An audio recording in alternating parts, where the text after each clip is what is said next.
क्या दोस्तों आपको पता है हाल ही में बिहार में 7वीं बार मुख्यमंत्री के रूप में शपथ किसने ली? 15 नवंबर को किस राज्य ने अपना स्थापना दिवस मनाया?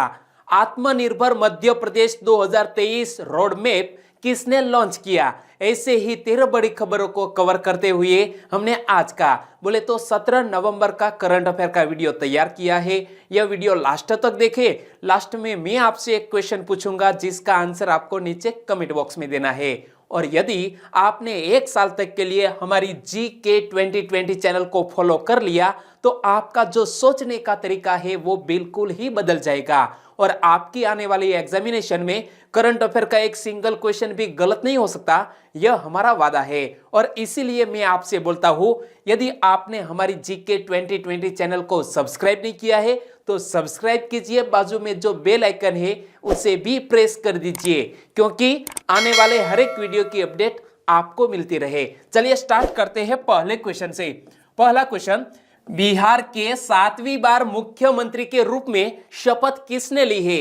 बिहार के 7वीं बार मुख्यमंत्री के रूप में शपथ ली है नीतीश कुमार ने, क्योंकि हाल ही में बिहार में विधानसभा चुनाव संपन्न हुआ और NDA के गठबंधन ने 125 सीटों पर जीत दर्ज की और NDA का नेता किसे चुना गया है? नीतीश कुमार को।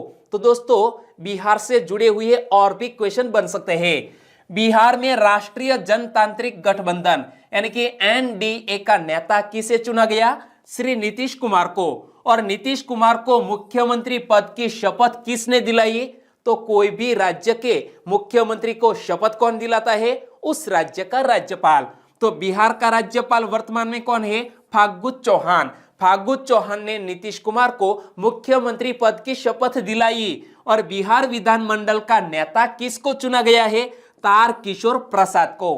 तो दोस्तों कोई भी यदि बड़ी घटना बनती है तो एक ही मोस्ट इंपोर्टेंट क्वेश्चन नहीं बन सकता, और भी क्वेश्चन बन सकते हैं जिस तरह मैंने आपके सामने रखे। तो बिहार में नीतीश कुमार ने एक नया कीर्तिमान स्थापित किया है और वो भारत में दोस्तों 7वीं बार मुख्यमंत्री के शपथ लेने वाले दूसरे मुख्यमंत्री बन गए हैं। तो और कौन है वो भी मैं आपको बताऊंगा। तो मुख्यमंत्री पद का शपथ ग्रहण करने के बाद नीतीश कुमार के नाम एक और नया कीर्तिमान स्थापित हो गया और श्री नीतीश कुमार राष्ट्रीय स्तर पर सबसे अधिक बार मुख्यमंत्री बनने का रिकॉर्ड की बराबरी कर लेंगे, यानी कि बराबरी कर ली है। तो देश में 7वीं बार मुख्यमंत्री पद की शपथ लेने का रिकॉर्ड अभी तक सिर्फ प्रताप सिंह राणे के पास था। इमेज में देख सकते हैं प्रताप सिंह राणे, वो भी दोस्तों गोवा के मुख्यमंत्री 7 बार शपथ ले चुके हैं और इसीलिए हाल ही में नीतीश कुमार ने बराबरी कर ली है। किसकी? प्रताप सिंह राणे की। और दोस्तों बिहार के बारे में तो मैंने आपको कई बार बताया कि बिहार की कैपिटल का नाम है पटना, बिहार के मुख्यमंत्री है नीतीश कुमार और बिहार के राज्यपाल है फागू चौहान। लेकिन आज कुछ मैं नया आपको बिहार के बारे में बताने जा रहा हूं कि बिहार के प्रथम मुख्यमंत्री कौन थे? कृष्ण सिंह। बिहार के प्रथम राज्यपाल कौन थे? James Stephen. पाटलिपुत्र की प्राचीन भूमि पर पटना शहर की स्थापना किसने की थी? शेरशाह सूरी ने। और अंतरराष्ट्रीय पर्यटन स्थल बोध गया किस नदी के तट पर है? तो निरंजना नदी के तट पर है यह बोध गया। तो यह फैक्ट भी याद रख लीजिए क्योंकि कई बार एग्जामिनेशन में पूछ लिए जा सकते हैं। और दोस्तों इसी तरह हर क्वेश्चन से जुड़े इंपॉर्टेंट फैक्ट मैं आपके सामने रखता हूं। हमारा यह तरीका आपको अच्छा लगता है? लाइक करना मत भूलिएगा। दूसरा क्वेश्चन है स्क्रीन पर, मेरे शरीर पर पड़ी एक एक चोट ब्रिटिश साम्राज्य के कफन की कील बनेगी। दोस्तों यह कथन किस महान क्रांतिकारी का है? और आज ही इस क्रांतिकारी का निर्वाण दिवस है। तो दोस्तों आप इस कथन को ध्यान से पढ़िए, मेरे शरीर पर पड़ी एक एक चोट ब्रिटिश साम्राज्य के कफन की कील बनेगी। और यह हमारे भारत देश के महान क्रांतिकारी लाला लाजपत राय का कथन है। यानी कि इस क्वेश्चन का सही आंसर है ऑप्शन बी, लाला लाजपत राय। और उनके बारे में मैं आज आपको डिटेल में बताने जा रहा हूं क्योंकि आज है लाला लाजपत राय स्मृति दिवस। लाला लाजपत राय शहीद दिवस बोले तो ही 17 नवंबर आज ही के दिन दोस्तों उनकी निधन हुआ था 1928 में। तो लाला लाजपत राय 17 नवंबर 1928 को लाला जी ने आखिरी सांस ली थी और लाला लाजपत राय का जन्म 28 जनवरी 1865 को पंजाब में हुआ था और लाला लाजपत राय को पंजाब केसरी भी कहा जाता है और लाला लाजपत राय को पंजाब के शेर की उपाधि भी मिली थी, यानी कि पंजाब के केसरी या पंजाब के शेर कहे तो कौन, लाला लाजपत राय। और चंद्रशेखर आजाद, यूं मैं आपको बताऊं तो हमारे भारत देश में साइमन कमीशन गो बैक, तो साइमन कमीशन के विरोध में हमारे लाला लाजपत राय ने कड़ा विरोध किया था। अंग्रेजों ने लाठीचार्ज किया, वो बुरी तरह घायल हो गए और इस लड़ाई के विरोध में हमारे लाला लाजपत राय जी का निधन हो गया। और उसके बाद हमारे भारत देश के क्रांतिकारी चंद्रशेखर आजाद, भगत सिंह, राजगुरु, सुखदेव व अन्य क्रांतिकारियों ने लाला जी की मौत का बदला लेने का निर्णय किया और उन जांबाज देशभक्तों ने लाला जी की मौत के ठीक 1 महीने बाद अपनी प्रतिज्ञा पूरी कर ली और 17 दिसंबर 1928 को ब्रिटिश पुलिस के अफसर सॉन्डर्स को गोली मार के उड़ा दिया। जी हां दोस्तों, सॉन्डर्स को गोली मार के उड़ा दिया और बाद में हमारे भारत देश के 3 क्रांतिकारी राजगुरु, भगत सिंह और सुखदेव को इस सॉन्डर्स की हत्या के मामले में दोस्तों फांसी की सजा सुनाई गई थी। तो लाला जी की मौत के बदले सॉन्डर्स की हत्या के मामले में ही राजगुरु, सुखदेव और भगत सिंह को फांसी की सजा सुनाई गई थी और इसलिए आज लाला लाजपत राय का स्मृति दिवस है। तो मैंने एक क्वेश्चन सेट किया, हमारे इंडियन हिस्ट्री और इंडियन फ्रीडम से जुड़ा हुआ यह मोस्ट इंपोर्टेंट क्वेश्चन और यह फैक्ट आपको याद रखने चाहिए। तीसरा क्वेश्चन, 15 नवंबर 2020 को निम्न में से किस राज्य ने अपना स्थापना दिवस मनाया? यानी कि 15 नवंबर 2000 को आज से 20 साल पहले दोस्तों झारखंड राज्य की स्थापना हुई थी।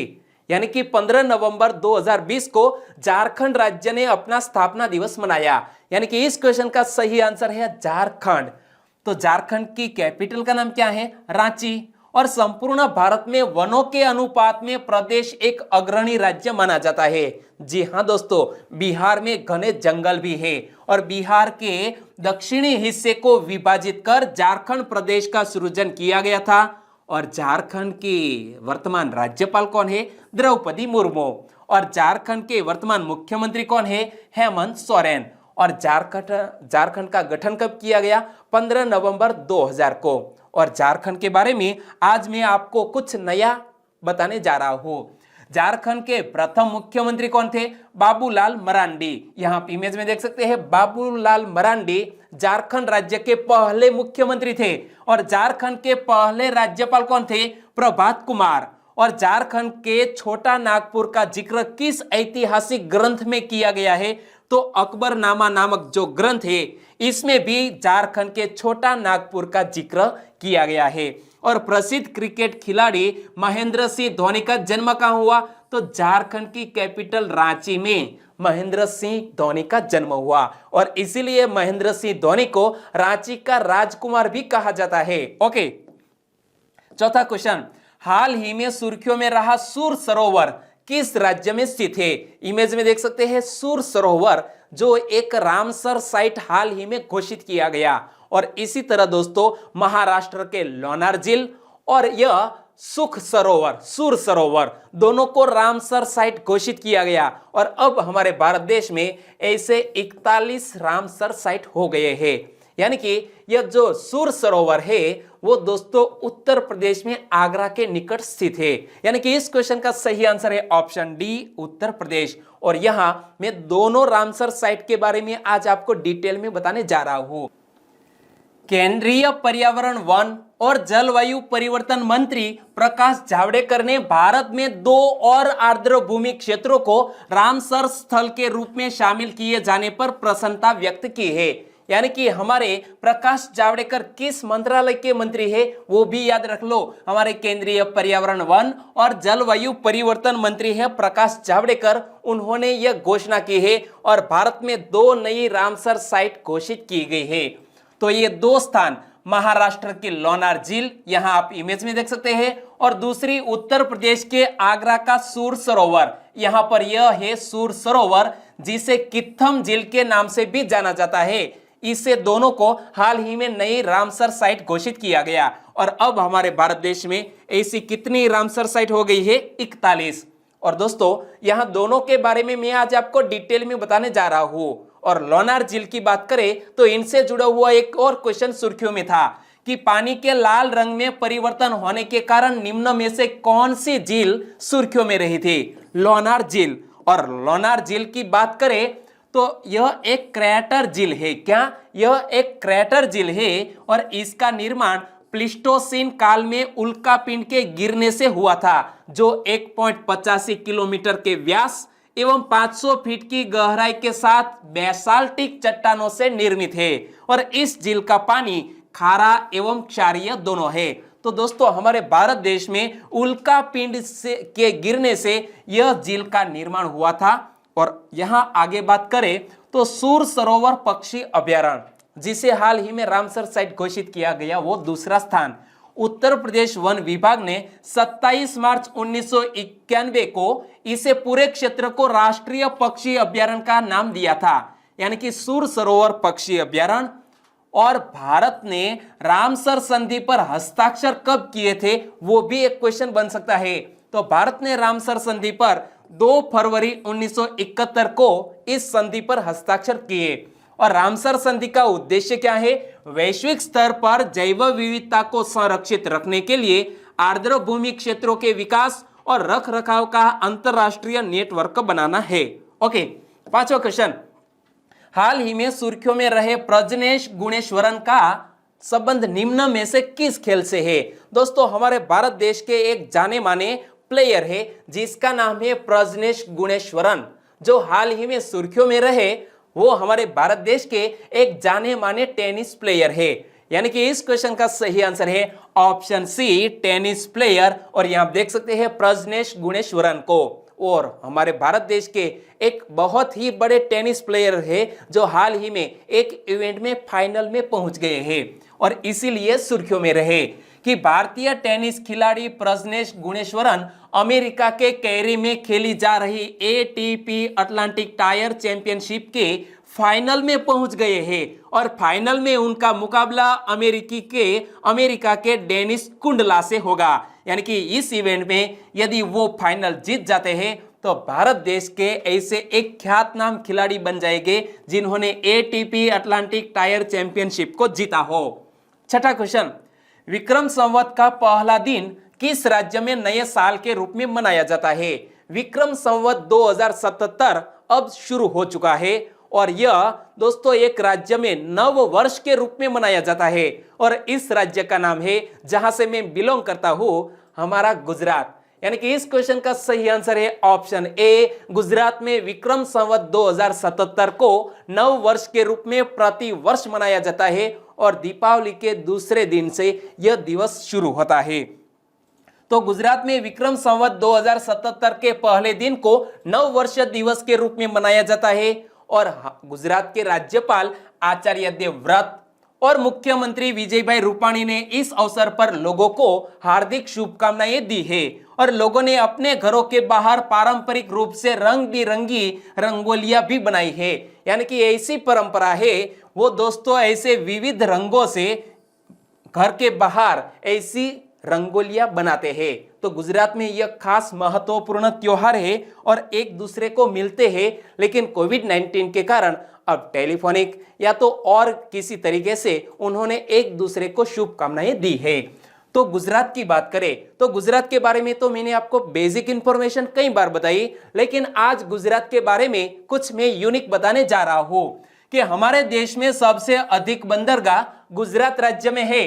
और ऐतिहासिक तथ्यों के अनुसार गुजरात में स्थित लोथल हमारे देश का प्रथम पोर्ट सिटी यानी कि बंदरगाह शहर कहा जाता है। कौन? लोथल है वो हमारे भारत देश का ऐसा प्रथम पोर्ट सिटी बंदरगाह शहर कहा जाता है। और ऋग्वेद के अनुसार कुल 12 ज्योतिर्लिंगों में से पहला ज्योतिर्लिंग यानी कि सोमनाथ है, जो गुजरात राज्य के वेरावल शहर के पास स्थित है। तो सोमनाथ हमारे भारत देश में 12 ज्योतिर्लिंग है, इनमें से पहला ज्योतिर्लिंग सोमनाथ वो गुजरात के वेरावल शहर में स्थित है। 7वां क्वेश्चन, वर्ष 2020 के अंत में विश्व का नंबर 1 खिलाड़ी रहने पर एटीपी टूर नंबर 1 ट्रॉफी किसको प्रदान की गई? यानी कि 2020 हाल ही में संपन्न हो रहा है।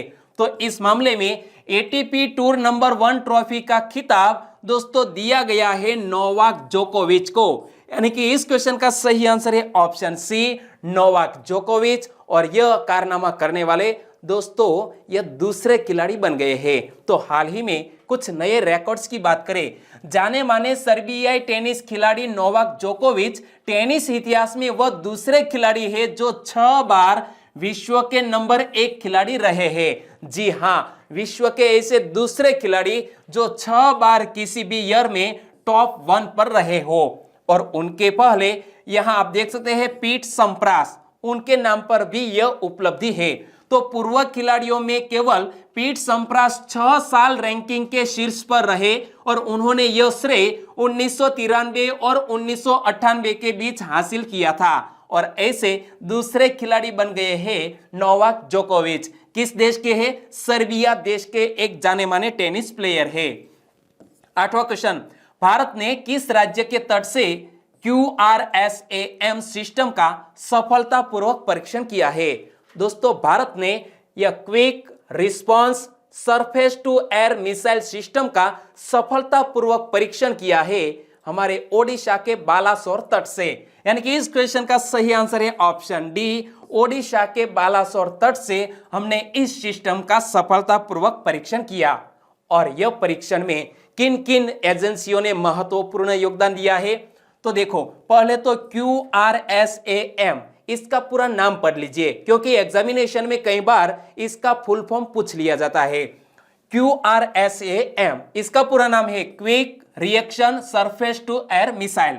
और QRSAM प्रणाली को भारतीय सेना के लिए भारतीय इलेक्ट्रॉनिक्स लिमिटेड और भारत डायनेमिक्स लिमिटेड के सहयोग से रक्षा अनुसंधान और विकास संगठन बोले तो DRDO द्वारा विकसित किया गया है। और DRDO के बारे में तो मैंने आपको कई बार बताया कि DRDO के वर्तमान अध्यक्ष कौन है। दोस्तों अच्छी तरह याद है? वेल डन, नीचे कमेंट सेक्शन में लिख सकते हैं।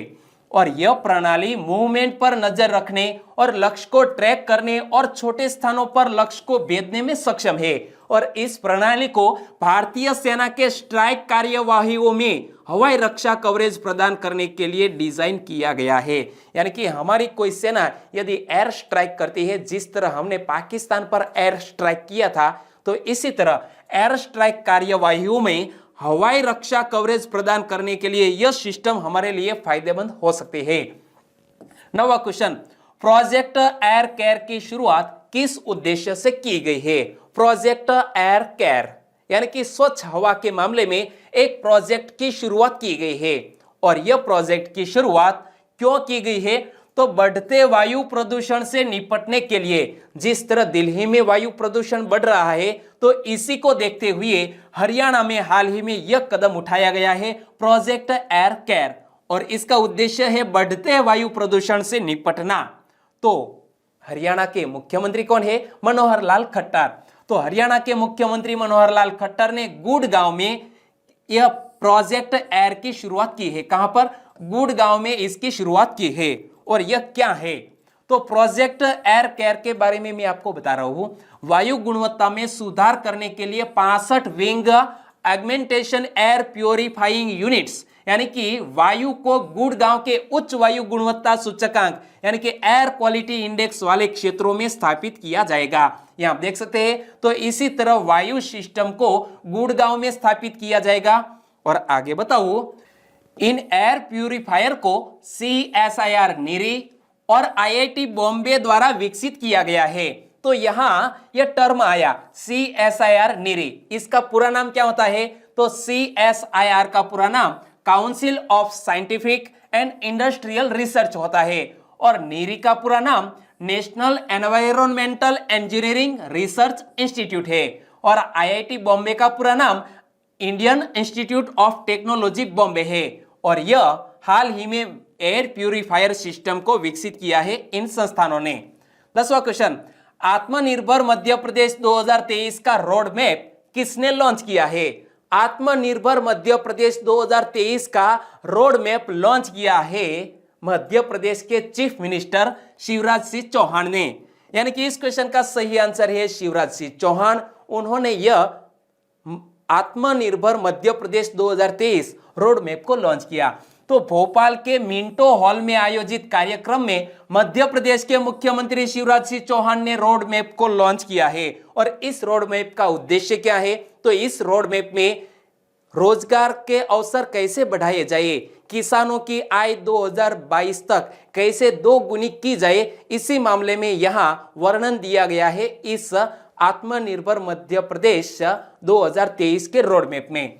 तो मुख्यमंत्री ने आत्मनिर्भर मध्य प्रदेश का रोड मैप जारी करने के साथ ही मुख्यमंत्री ग्रामीण स्ट्रीट वेंडर ऋण योजना के तहत प्रत्येक ग्रामीण स्ट्रीट वेंडर्स को खातों में 10,000 रुपये का ब्याज मुक्त ऋण भी ट्रांसफर किया है। यानी कि इसी के साथ एक दोस्तों ग्रामीण जो ऐसे स्ट्रीट वेंडर्स है उनके खातों में ब्याज मुक्त 10,000 रुपये की राशि ट्रांसफर की गई है मध्य प्रदेश के द्वारा। और मध्य प्रदेश की बात करें तो मध्य प्रदेश की कैपिटल का नाम क्या है? भोपाल। भोपाल को जिलों की नगरी और राजा भोज की नगरी भी कहा जाता है। और मध्य प्रदेश के वर्तमान राज्यपाल कौन है? जो उत्तर प्रदेश के भी राज्यपाल है, आनंदीबेन पटेल मध्य प्रदेश की वर्तमान राज्यपाल। और दोस्तों मध्य प्रदेश से जुड़ा हुआ और एक फैक्ट कि मध्य प्रदेश को टाइगर स्टेट का भी दर्जा दिया गया है, क्योंकि बाघ की सबसे अधिक आबादी मध्य प्रदेश में पाई जाती है। चलिए आगे बढ़ते हैं। 11वां क्वेश्चन, भारत ने कोविड-19 आसियान रिस्पांस फंड में कितने मिलियन अमेरिकी डॉलर की वित्तीय सहायता का विस्तार किया है? हमारे प्रधानमंत्री श्री ने यह बात की घोषणा की है कि कोविड-19 एशियन रिस्पांस फंड में 1 मिलियन अमेरिकी डॉलर की वित्तीय सहायता का विस्तार किया। यानी कि इस क्वेश्चन का सही आंसर है 1 मिलियन अमेरिकी डॉलर। तो देखो, प्रधानमंत्री श्री नरेंद्र भाई मोदी ने वियतनाम के प्रधानमंत्री गुयेन जुआन फुक के नियंत्रण पर 17वें आसियान भारत शिखर सम्मेलन में भाग लिया, जो आसियान के वर्तमान अध्यक्ष है। यानी कि आसियान के वर्तमान अध्यक्ष कौन सा देश है? वियतनाम। और वियतनाम के प्रधानमंत्री कौन है? गुयेन जुआन फुक, जो यहां आप इमेज में देख सकते हैं। उन्होंने यह 17वें आसियान शिखर सम्मेलन की अध्यक्षता की। और भारत ने कोविड-19 आसियान रिस्पांस फंड में 1 मिलियन अमेरिकी डॉलर की वित्तीय सहायता का विस्तार किया है कोविड-19 के लिए। 12वां क्वेश्चन, हाल ही में नासा ने किसके साथ मिलकर 4 यात्रियों को अंतरराष्ट्रीय अंतरिक्ष स्टेशन पर भेजा? दोस्तों एक निजी अमेरिकी अंतरिक्ष एजेंसी है जिसका नाम है स्पेस एक्स। जी हां, नासा ने स्पेस एक्स के साथ मिलकर 4 अंतरिक्ष यात्रियों को हाल ही में यह इंटरनेशनल स्पेस स्टेशन पर भेजा है। यानी कि इस क्वेश्चन का सही आंसर है स्पेस एक्स। और यहां देख सकते हैं ये चारों अंतरिक्ष यात्रियों को हाल ही में अंतरिक्ष स्टेशन पर भेजा गया। तो नासा ने स्पेस एक्स के साथ मिलकर टेस्ला द्वारा तैयार किए गए फाल्कन 9 अंतरिक्ष यान के जरिए 4 यात्रियों को अंतरराष्ट्रीय अंतरिक्ष स्टेशन यानी कि ISS पर भेजा है। और यहां बात करते हैं दोस्तों स्पेस एक्स की और नासा की। तो कोरोना महामारी के चलते टेस्ला के मुख्य कार्यकारी अधिकारी एलन मस्क इस दौरान मौजूद नहीं थे जब यह फाल्कन 9 को लॉन्च किया गया, लेकिन स्पेस एक्स के अध्यक्ष ग्वेने शॉटवेल और नासा के प्रशासक जिम ब्रेडेस्टाइन के साथ टेक ऑफ के दौरान ये दोनों मौजूद थे। तो यहां 2 फैक्ट ये आपको याद रखने हैं कि नासा के वर्तमान प्रशासक कौन है? जिम ब्रेडेस्टाइन। और स्पेस एक्स के वर्तमान अध्यक्ष कौन है? तो ग्वेने शॉटवेल। और टेस्ला के मुख्य कार्यकारी अधिकारी कौन है? Elon Musk. और नासा के बारे में मैंने आपको कई बार बताया, लेकिन स्पेस एक्स के बारे में भी मैं आज आपको बताने जा रहा हूं। स्पेस एक्स की स्थापना एलन मस्क द्वारा 6 मई 2002 को की गई थी। किसके द्वारा? एलन मस्क के द्वारा। और एलन मस्क स्पेस एक्स के वर्तमान CEO है। और स्पेस एक्स का प्रमुख उद्देश्य क्या है? अंतरिक्ष परिवहन की लागत को कम करना तथा मंगल ग्रह पर मानव बस्ती की स्थापना करना, इस उद्देश्य से स्पेस एक्स की स्थापना की गई है। 13वां क्वेश्चन, प्रतिवर्ष अंतरराष्ट्रीय सहिष्णुता दिवस कब मनाया जाता है? प्रतिवर्ष इंटरनेशनल डे फॉर टॉलरेंस कब मनाया जाता है दोस्तों? 16 नवंबर को, यानी कि कल ही यह महत्वपूर्ण दिवस मनाया गया। इसलिए इस क्वेश्चन का सही आंसर है 16 नवंबर। यहां पढ़ सकते हैं 16 नवंबर इंटरनेशनल डे फॉर टॉलरेंस। तो संयुक्त राष्ट्र द्वारा हर साल 16 नवंबर को इंटरनेशनल डे फॉर टॉलरेंस यानी अंतरराष्ट्रीय सहिष्णुता दिवस के रूप में मनाया जाता है। लेकिन यह दिवस मनाने के पीछे का उद्देश्य क्या है, इतिहास क्या है? तो यूनेस्को ने साल 1994 में महात्मा गांधी के जन्म की 125वीं वर्षगांठ को 16 नवंबर को संयुक्त राष्ट्र द्वारा अंतरराष्ट्रीय सहिष्णुता दिवस के रूप में घोषित किया गया था। और यह दिन शांति, अहिंसा और समानता के महात्मा के मूल्यों को प्रोत्साहित करता है। और इसीलिए महात्मा के मूल्यों को प्रोत्साहित करने के लिए यह दिवस मनाया जाता है 16 नवंबर को। और दोस्तों अब बात करते हैं लास्ट वीडियो के क्वेश्चन की।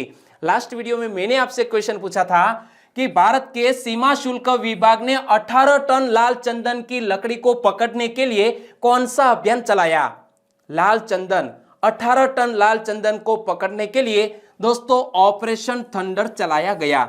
यानी कि इस क्वेश्चन का सही आंसर था ऑप्शन बी, ऑपरेशन थंडर। और लगभग सभी दोस्तों ने इस क्वेश्चन का सही आंसर दिया है। उनमें से कुछ सब्सक्राइबर फ्रेंड के नाम लेना चाहूंगा। यूं तो मैं सभी को ऑफलाइन तरीके से मैं दोस्तों रिप्ले करता हूं, लेकिन कुछ सब्सक्राइबर फ्रेंड जो कुछ नए भी जुड़े हैं, तो जसराज योगी वो हमारे साथ नए जुड़े हैं, तो आपका भी हमारे चैनल में स्वागत है। और वो दोस्तों राजस्थान के जयपुर से है, तो आपका आंसर बिल्कुल सही।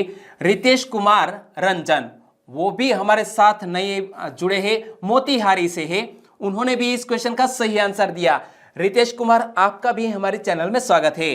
जगिन बाग बिल्कुल सही answer. Kazi Yunus thunder, operation thunder Gujarat के राजकोट पड़धरी से है। और भावना रोहित फ्रॉम गुजरात के नडियाद से। और मांडलिया यशवी गुजरात के राजकोट से पहली बार हमारे साथ जुड़ चुकी है, तो आपका भी हमारे चैनल में स्वागत। चिराग बारैया गुजरात के दाहोद से बिल्कुल सही आंसर दिया। तुषार ओझा, चावड़ा अजय गुजरात के बनासकांठा से। और अश्विन परमार गुजरात के नडियाद से। आर के दबंग राजस्थान के अलवर के बसाई बलन से।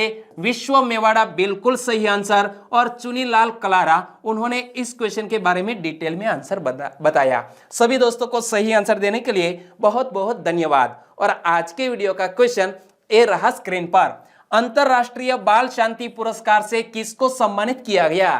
दोस्तों अंतरराष्ट्रीय बाल शांति पुरस्कार से किसको सम्मानित किया गया है? कल मैंने आपको बताया था, बांग्लादेश का एक व्यक्ति है।